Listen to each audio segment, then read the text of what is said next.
Hello, everyone. How are you guys today? Well, welcome to my studio. Here we are at WandaWorks again for my live diving. Oh boy, we're not diving. There's still ice on the bay. I'm sorry, we'll have to do that another day. We're going to be dying today. So we're going to have a wild and crazy time. I just find mostly people want surety when they're dying and they rarely go on an adventure. And I really want to provide that for you. I hope that you can understand the benefit of that. I'm just going to adjust my camera. And while I'm doing so, I want to tell you that this dying show is brought to you by the Welcome Mat. And I really want you to subscribe because you just don't really know what you're missing. It's pretty amazing in there. I can meet you where you are and take you where you want to go with color. And it's also brought to you by Magic Carpet Dyes. Those are my dyes from my own dye company. And that's what I use here. And I enjoy helping you use those also. And of course, it's been brought to you by WandaWorks, which is my overarching company that kind of contains all this stuff I do. We also have some benefactors today. I want to thank Chris Preble, Linda Kerwood, and Catherine Buttrick for all their amazing support. They gave donations and it helps keep this going. All right, so I'm going to turn up the heat on these. Last week when we were dying, I don't know if you were able to come in for that episode. I just briefly touched on a way to have an adventure, and we are going to have that adventure today. So I'm going to take a half yard of wool and I'm going to dye it all one color. And then each time that color gets taken up, I'm going to peel off 1/16 slice of that and count that color on that slice done. But then we're going to over dye it with another color. We're going to do that, I think, 8 times if my math is correct. So here we go. And I'm going to tell you right now, I'm going to lead us on quite a merry color chase. I'm going to go all over the color wheel with these dyes. And we're just going to see what happens. I sort of know because I've been doing this for so long, but I don't actually fully know exactly what's going to happen. So let's get cracking and see where we go with this. We'll get this heated up. I've got my wool already soaked over here. And the first color that I'm going to put on is yellow. And I'm going to use 1/8 teaspoon of yellow. So the whole of the half yard is going to go into this pot. I don't normally dye half yards in these pots, but this is what we have to do today. And we are going to do it. Also, I wanted to say yesterday in our cooking class, I was just letting everybody know that when I'm going to field questions in this class or this TV show, I want them to pertain to what it is we're working on right now. I have other places where you can ask me anything on the Welcome Mat, and it's too hard for me to keep up with everything because, you know, I'm doing everything. And to all of a sudden have to give you advice about other dye methods and different things that you want to know about is really hard for me. So thank you for your consideration. So here we go, a half yard of natural or white wool into our yellow, the whole thing. Now, if you have come to these shows before, you will have heard me talk about yellow. Yellow does not like very much acid put in with it. And so there's no acid in this pot, but I am going to turn it up as high as it'll go. I'm going to have to watch it for bubbling, and we'll let it take up. So while that's happening, it's going to take a few minutes because yellow wants a super high heat. And to intensify that heat even more, I put a lid on it. The great thing about these kitchen kettles is they have all over heat. When we do something on top of a stove, the heat only comes from the bottom. So we can't get the intensity of heat we can get here. This is why yellow will take up very quickly in the oven, say, but it won't take up so quickly on top of our stove. And this is why, it's because we can't reach a high enough heat. So I'm always telling people, if you're dyeing yellow, put a lid on it. I always like that saying because it sounds like I'm being a little bit, controlling. Put a lid on it. But I am. If you want to have a good success, you should remember that yellow needs a high heat and no acid until the very end. So let's get this going along here. Of course, whenever you want a pot to boil, guess what? The other one does. And I don't have a 3-ring circus happening today. I just have this one thing going on. But you know what? I think I can show you something while I'm standing here. We were really talking yesterday in our cooking class about making pastels. And I have another piece of wool here, and it is mildly splotchy. It's also not wet yet. But I'm going to show you how much dye it takes to make a pastel that you can over dye and not have it become too dark. It's fun to make all pastels of your dye colors too, because you can really tell what color family they belong to then. And sometimes it's a big mystery to us if the color's dark or brown. We don't know where it belongs. You know why this isn't getting so wet? I probably didn't put any central color in it. Or if I did, I exhausted it with this. Let's just put some in here too, just for good measure, just in case. I had a migraine yesterday and I have another one today. That's why I said we were going diving. That's the kind of stuff that happens to me. So here's this piece of wool. It's wet now. That's all it took with that little squirt of Synthopol. And it does have some little schmutzes on it, but we're not going to worry about those. I want to just really show you how little dye it takes. Let's use moss green. So let's hope I have a toothpick in this box here. Okay, thankfully I did. So here's my toothpick. I'm gonna get it wet. I'm gonna take the excess water off of it. And I'm gonna come close to you so you can see how little dye is on here. Because I just have a small piece of wool. I don't know, let's hold my hand. Oh, I'm a dye lid on. Off, dye lid on, and I didn't do it that time, and I just about had a big accident. But look at how little dye is on that. That's how much you need to make a real good pastel that you can dye over with this amount of wool. Okay, let me put this in here. And I'm going to add this in, and we'll barely be able to even see that it's colored. So let's get down on our hands and knees and find the lid for that moss green. Oh, I'm telling you, there's always something, isn't there? Oh, here it is over here. Okay, so let that be a cautionary tale for you, that when you take the lid off of your dye jar, replace it immediately, because this cord could have just pulled that whole jar right down on the floor. Thankfully it didn't, because somebody loves me today. Now you're barely going to be able to perceive that green has gone on this. And this is about making ultralights. If I wanted to make a pastel, so that was your ultralight measurement. If I wanted to make a pastel, I would probably put in, so that was about 1/16 of an inch. I'd probably put in about 1/8 of an inch. Just put it in there. And I have to stir it quickly because we'll leave it. So the interesting thing is you will feel like there's not enough dye in here. Oh, this is guys having fun. That's because we're used to being able to see dye in our pot. And we can't see it. But it's really good to have a piece of natural wool to compare it to at the end, and you can see for yourself, oh yes, I did dye that. So this is a beautiful yellow. I don't know if you know this, but if you want to get a darker yellow, you actually can. There's lots of old wives' tales saying that you can't shade yellow because it will never get dark. And that is true. It won't get dark as into value, 8 and 9. But if you use a lot of yellow dye, like a teaspoon over a half yard, you can get a really rich, beautiful, dark yellow just by using my yellow. So now it's boiling, and I'm going to leave that for, oh, it's boiling. It's popping up too.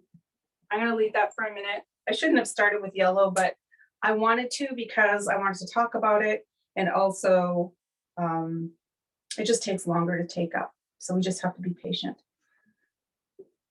Now, the other thing I wanted to say was, while we're doing this process, you can judge your amounts by what you're seeing in here. So my next measure is going to be 1/32 of blue. And I've changed the amount because of the darkness of the dye.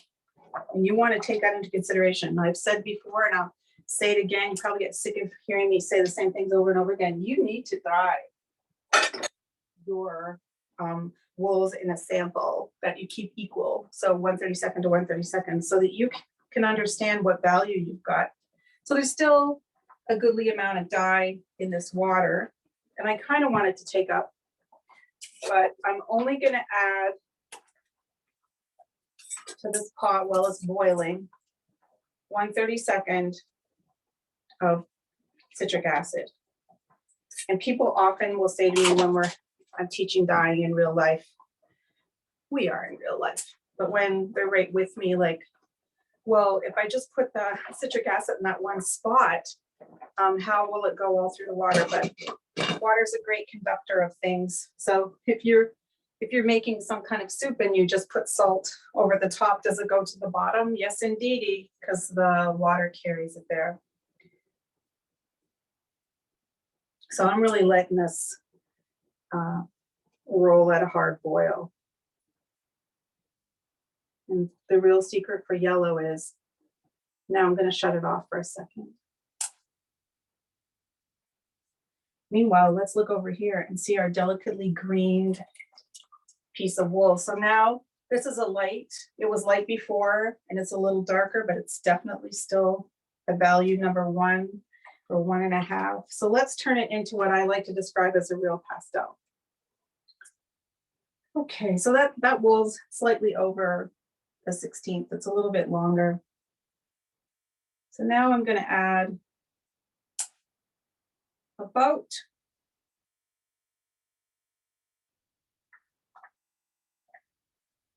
I added a 16th, I added an 1/8, and now I have a 1/4 inch of it. But this time, because there's so much dye and I don't want it to just go in one place, I'm going to stir this while I put this in so that I can get it throughout the whole of the wool. Because if I just put this in here, there's a lot of dye in one spot and it'll just gravitate to the wool and stay on that one spot.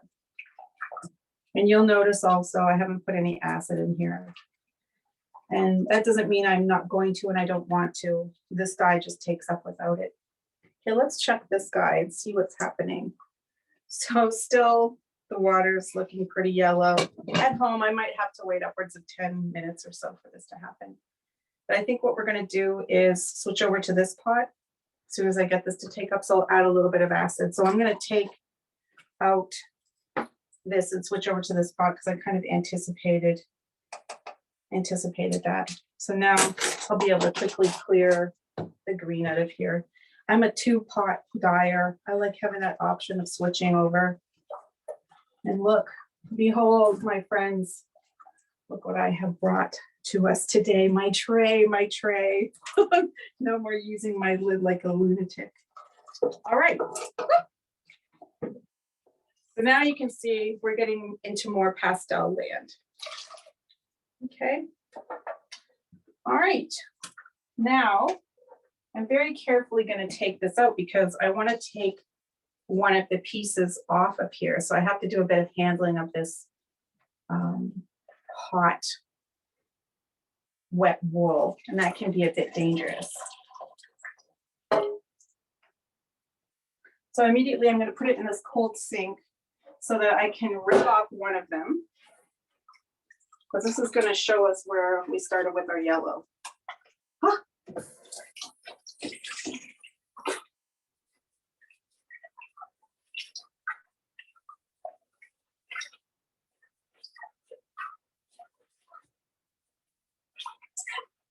And because the color's not all taken up, right, when I put it in the Synthropol, some color comes out.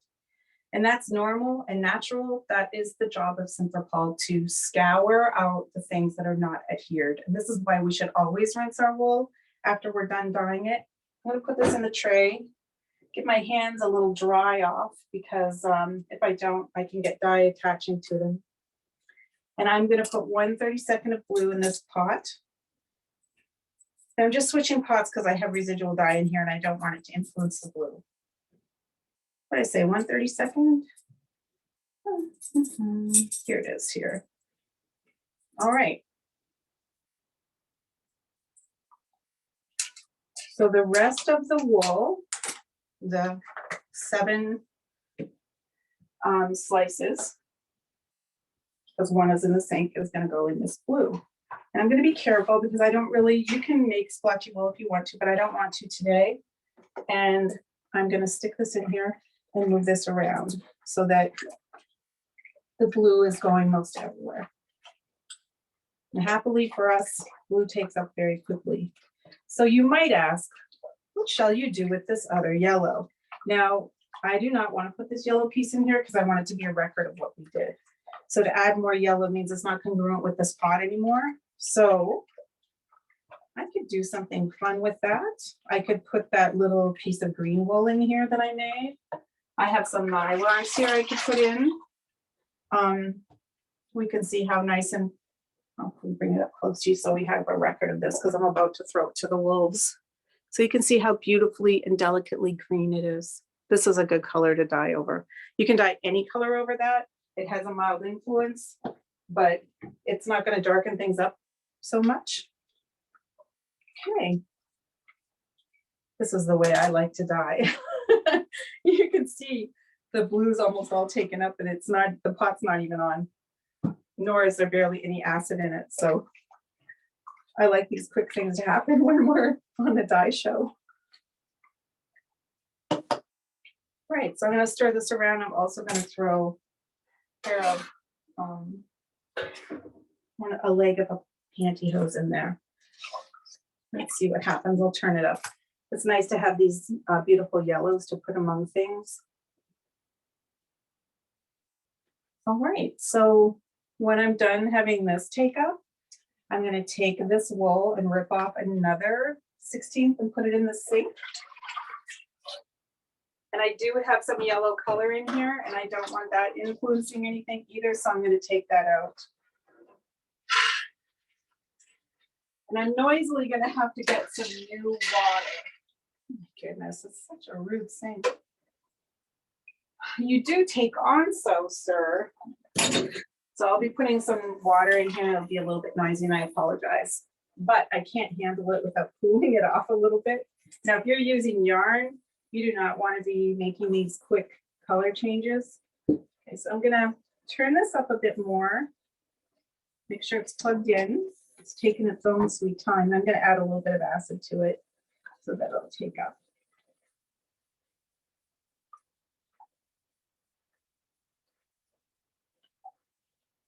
I'm trying this up too. Put the lid on it. It's all about careful management of my pots. Don't boil over. Get hot enough. Constantly jiggering with these controls. Let's see what's happening now. That's looking better. Just let it heat up a little bit more. So our next color we're going to put in here is red violet. That should be interesting. This time I'm going to use 1/64th because red violet is a dark dye. And I sort of want us to be able to see it and not have it become incredibly dark incredibly quickly. And I want to be able to see the influence of the green because our blue and yellow, of course, made an interesting green.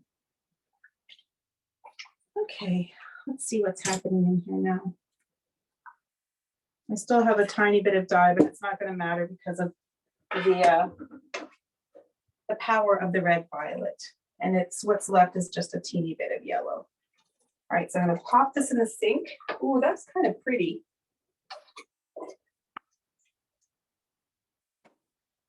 Rip off another 16. You know, I hope that you try this at home because I think this is kind of fun. And then you're going to have all these interesting pieces of singles. I like to call these onesies and twosies.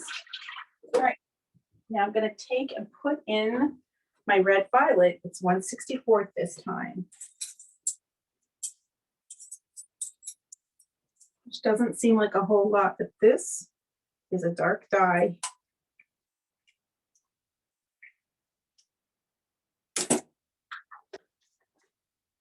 Here comes our wool.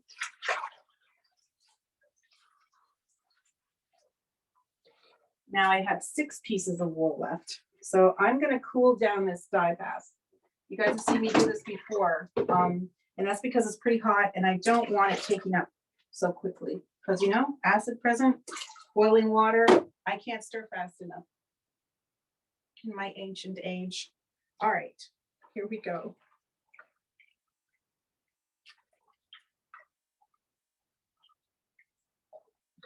I'm sure if you ever dyed this color, you would have to have a barf bucket nearby because you would say, ooh. But I call these colors halflings, where they are really not one thing or another, and they are champions in our work because they hold settings for the jewels that we love to use.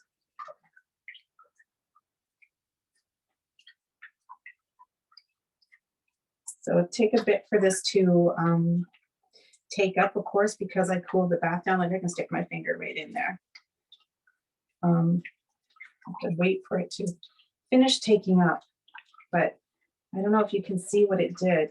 Like, look at how interesting that is. Oh, telling you, hark the color angels sing. We have a great desire to have everything be, you know, gorgeous and bold, and I'm telling you, those colors are nothing, and they get incredibly boring if you don't have colors like these to set between them.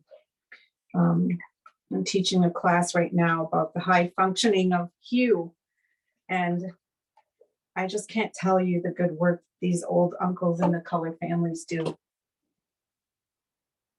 I have this weird, I don't know where it came from, but it was just like a patch of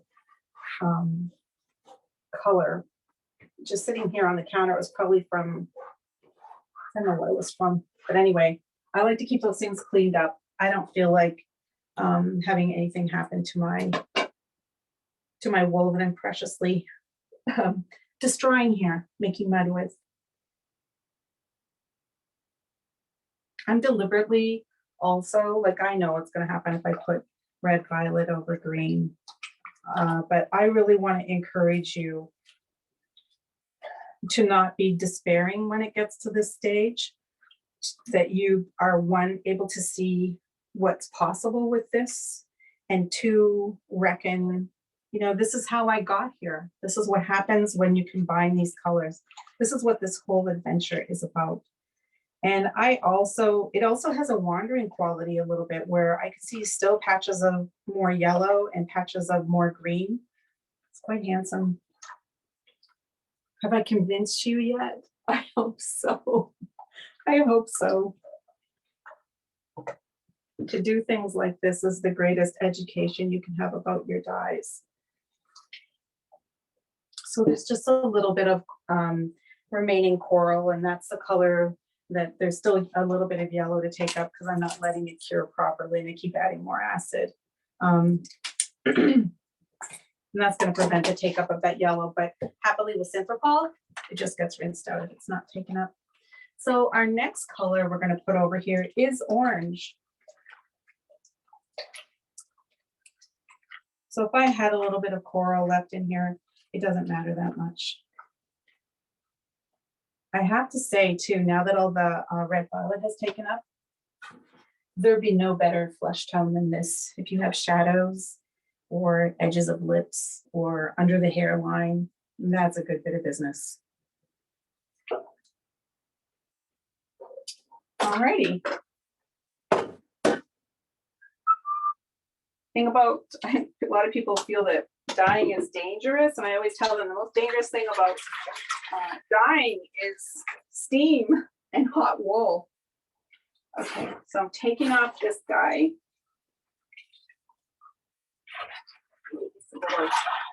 Rinse out.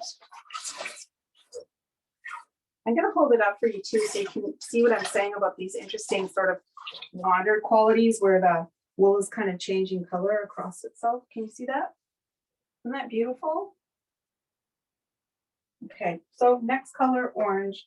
I'm going to use 1/32. Orange is a light color. I'm going to use more.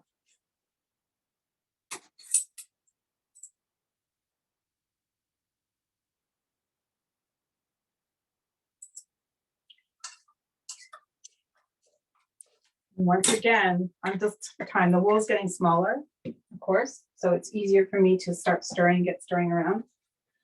So I'm gonna make it into a bit of a folded tube and just put it in there quickly and have my stick get moving it around right away. So it was already warm, so this orange is going to reinforce its warm qualities. And it was warmly colored from our red violet, of course. And orange is the warmest color on the color wheel, so that's really gonna put the power to it. How are you all doing out there? Have you passed out? We're halfway done. We're halfway done. I'm telling you, when you're doing it yourself, it's just so amazing to see what happens. So I just have a little bit of yellow that needs to be taken up. So I'm going to switch over with the lid on here, turn it up a lot. We're going to see what's happening in this yellow pot. So you can see the nylon loves to take up quickly. And I love having these just so I can do a clean. It's super beneficial for me. I just love to be able to clean up my pot. Now, this has turned a really beautiful, subtle yellow green. So I'm just going to leave this in here.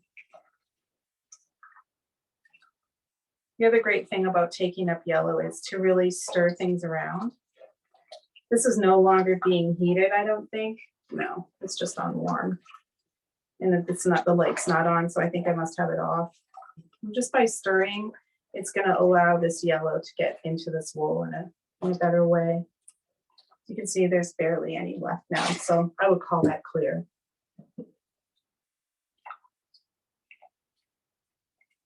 I'm going to do the same over here, do some sweeping and moving the wool around rapidly, like I'm pushing it through the water quite strenuously. You want to be careful too that you don't splash up on yourself. So I like to use wooden sticks. This is the old ruler from when I went to school. And really, I shouldn't be using that. I should be using a wooden spoon because they can get bendy and rubbery from the water. And sometimes I'm pushing really hard and all of a sudden they'll just, you know, send out a big shot of water. So you want to be careful about that. So what color are we going to do next? We're going to do turquoise. I wonder if anybody has guessed what might happen when we use turquoise. Let's take that out. Go through our cooling process. There it is, looking even more flesh-like. You see that? We'll have a record of it, of course, in my follow-up on the welcome mat. So if you find these interesting, sorry, I have my back to you, you'll really find the follow-ups super great too, because they're helping us go further with this and other ideas come up. I'm gonna bring this to the front of my counter and see if you can see it. So here's where we started: yellow, green, this interesting nothing, another interesting piece of fleshy nothing. And now we're ready. We're down to having a 1/4 yard. And we're ready to put in our turquoise. So I'm just using regular turquoise, not the new turquoise, but you could use either one. Doesn't make any difference. And I'm going to use 1/32. Now this is a dark dye. And we're going to notice, you know, we didn't notice such a shift with the last dye. Orange is influential. It turned it to be a warmer color, but this time, because turquoise is dark, it's going to have a bigger influence. Oops, I already did that, so duh. Right, get that in there and get it stirring. Part of the reason I am getting those splotches of color is because my water level is getting a little low and I can't stir it fast enough. And so this all overheat situation Means if leave some of the wool laying against the side, it'll take up a lot quicker. Because remember, I have acid present in here. So it's got all three things it wants to dye quickly: acid, strong heat, and dye. When I say strong, I mean high.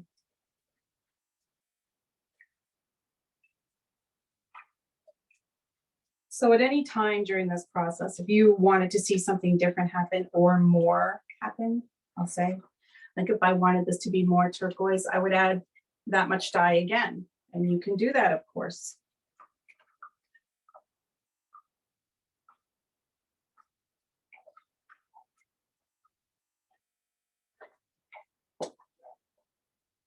Okay, let's take a look. I think I'm probably going to have to add more acid to it. I am indeed.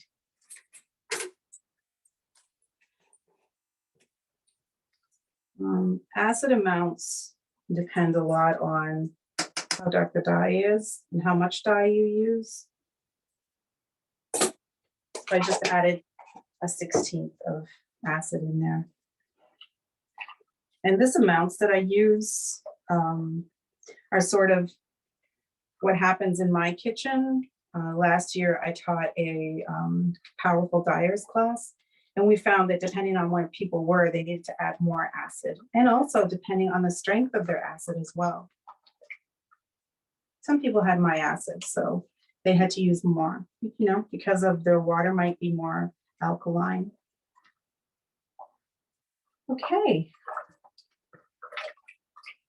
I'm just going to leave it for another minute. The next color we're going to add in is blue violet.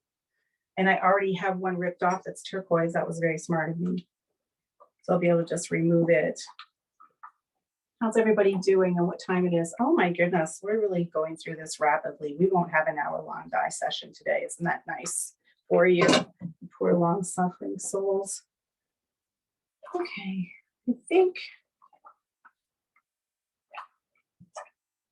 I'm just about done. My next color is blue violet. So I have a teensy bit of green left in here, just the smallest amount. I'll show it to you. And because my next color, see it, it's just a tiny bit green. So I could do two things. If I didn't want to wait, you know, I could put another pantyhose in here and clean that up if I didn't want that to be influential. And the other thing I could do is just say, what does it matter?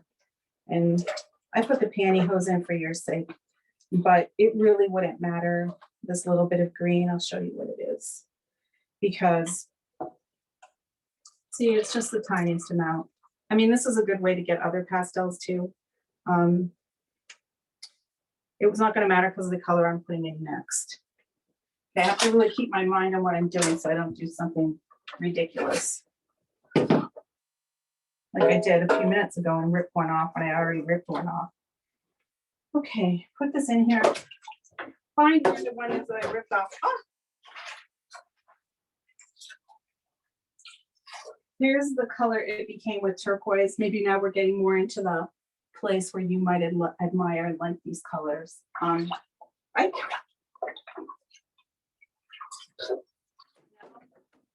add blue violet. I'm going to add 1/32 of it also. Did it fall down? I'll see you in a minute while I look for my blue violet. Oh, well, that's interesting.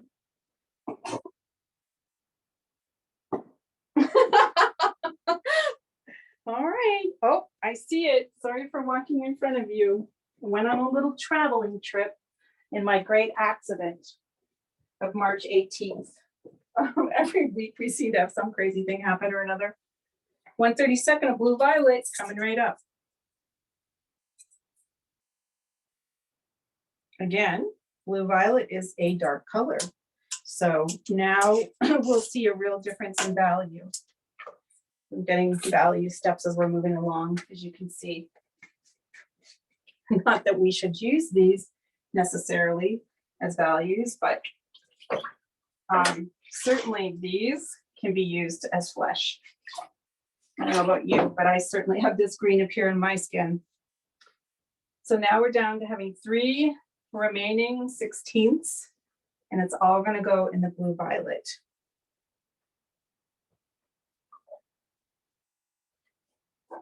My water level is getting a little low, and I'm not gonna fuss about that because I also don't have as much wool that I'm dealing with.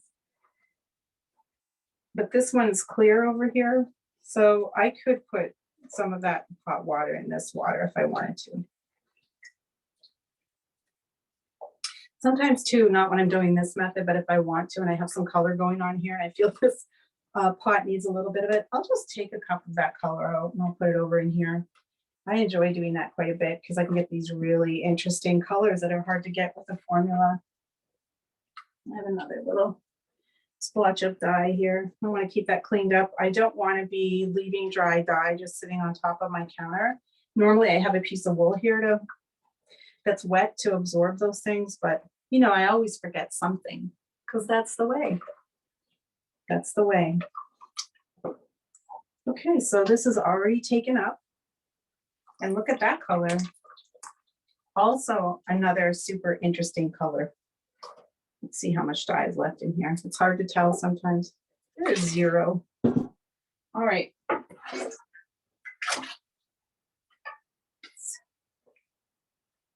And for fun, the next color I'm going to put on is reddish brown. Kind of excited to see what happens there.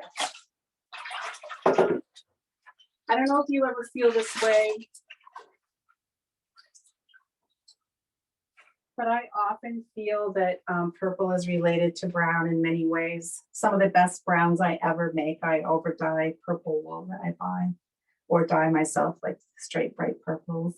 So look at that interesting color.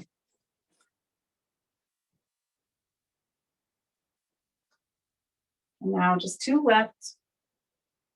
Reddish brown. I'm going to use 1/32 of it also because I'm working towards, you know, deepening my colors as they're moving along.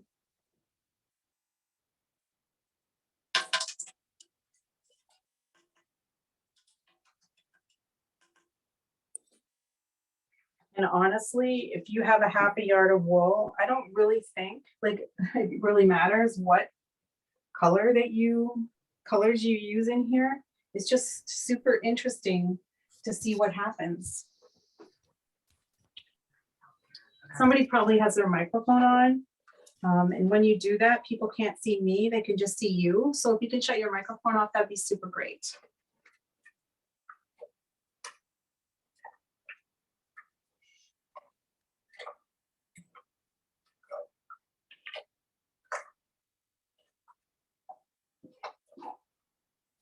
Now I'm approximating a color that I would use in my hair, which is kind of fun.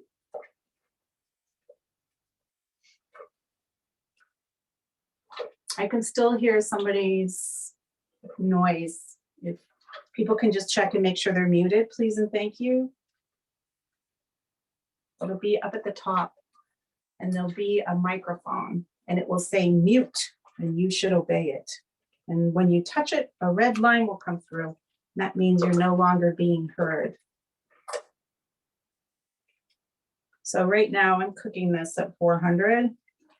And because, you know, I'm getting more and more dark with my colors, I think I'm going to add just a little bit of acid here. There's just a teensy bit of color left. This is a super great way to get excellent, interesting light browns and yellows too, is to just take this out and put another piece of wool in. Okay.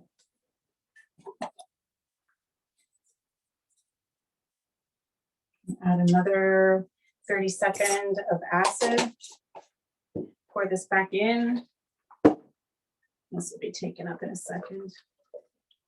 Okay, and our last color, boringly, is going to be black.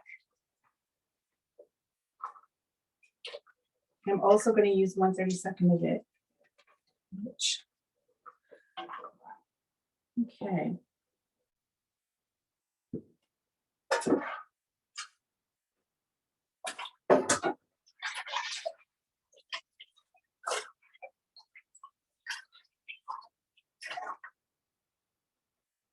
You can see how beautiful and soft that brown is.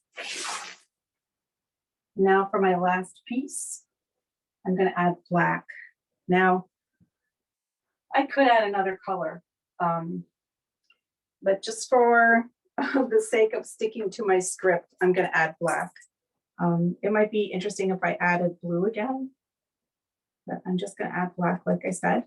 I'm going to add 1/32.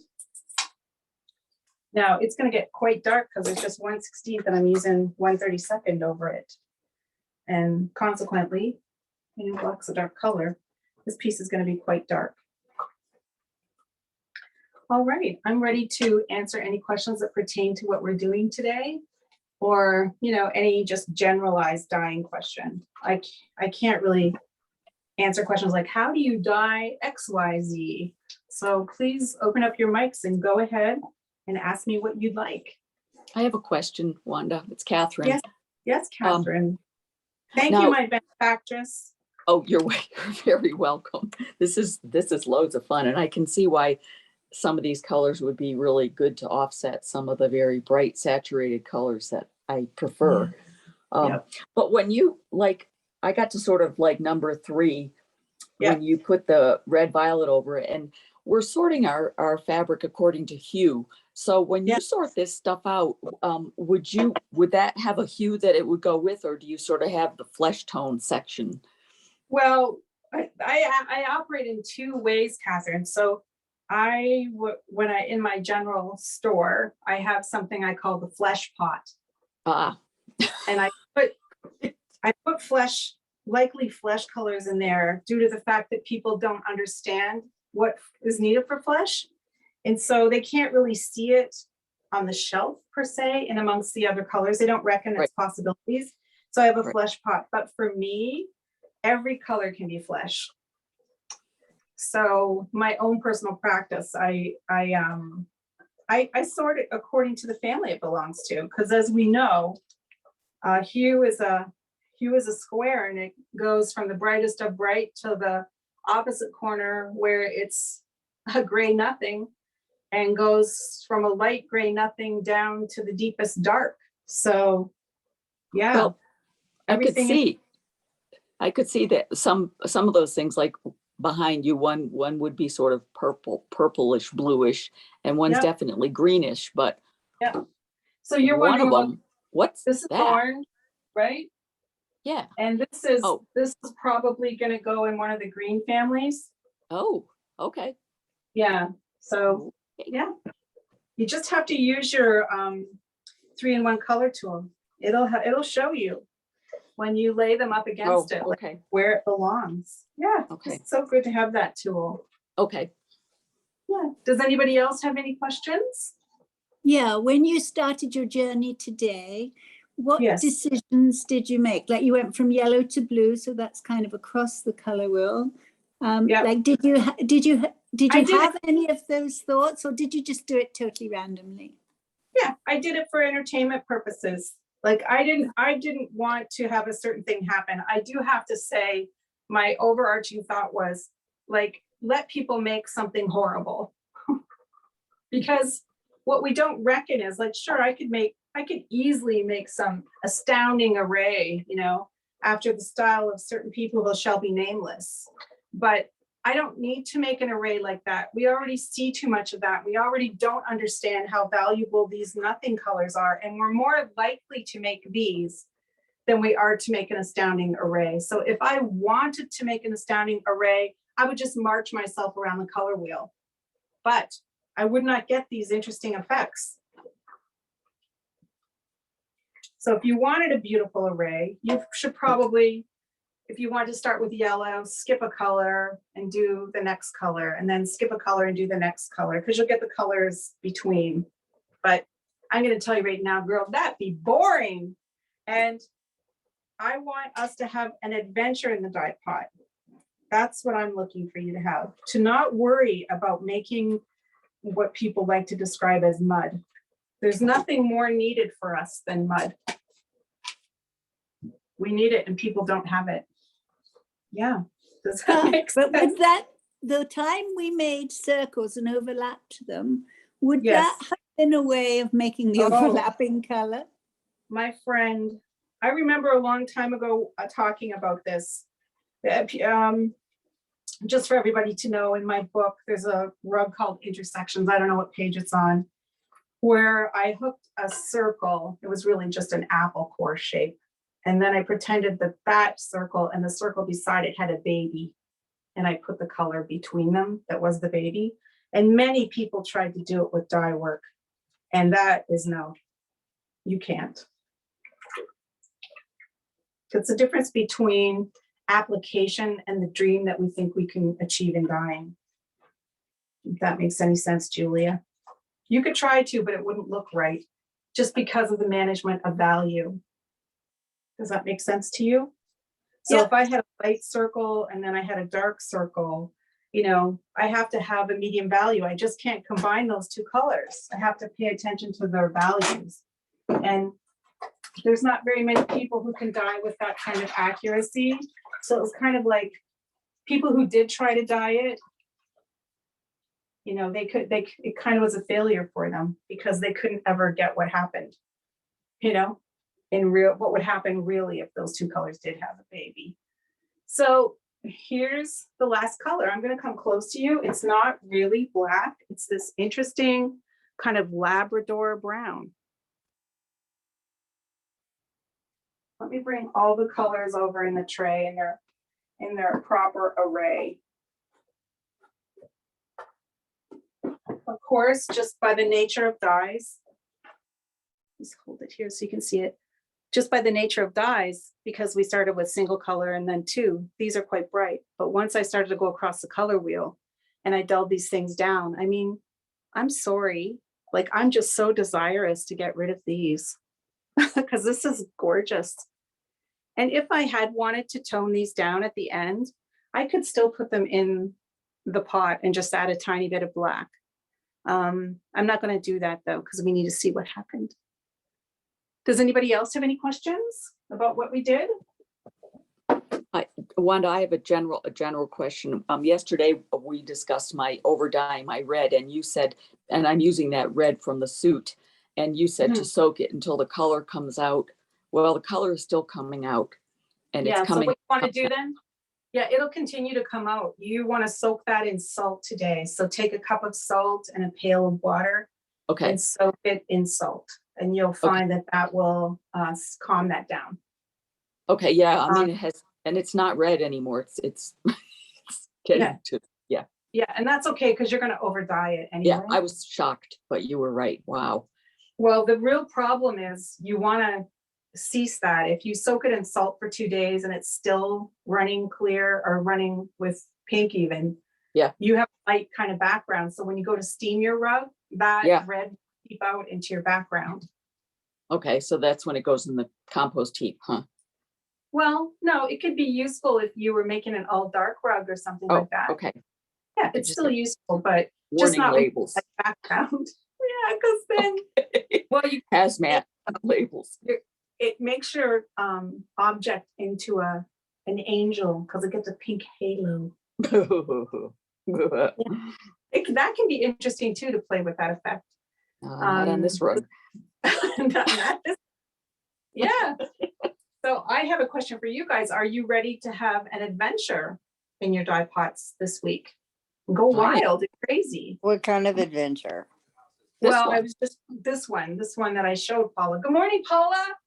Hi. She made it. Y'all. Hi. I can't believe you got up again. Good work. Oh no, it's I get up, but then I start, fiddling around, and then the time gets away from me. I've been up since 5. I get up every morning at 5. That happened to me too. I dropped in to see the baby for a minute, and I got playing with her, and I got here a little bit late. Anyway, that's okay. We do the best we can. So is everybody good? You don't have any questions about what we did, and all is well? I have a question. Oh yeah, please go ahead. It's Ellen. Actually, it says Hi, Lenny, Ellen. but it's Ellen. The yellow, it looked good to me right from the start, and you knew to keep going. How do you know when yellow's done?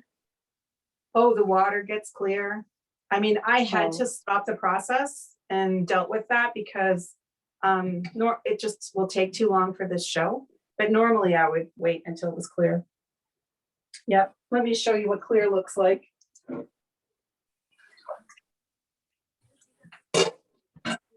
Okay. I'll just save that later for some soup. I'm only joking, of course.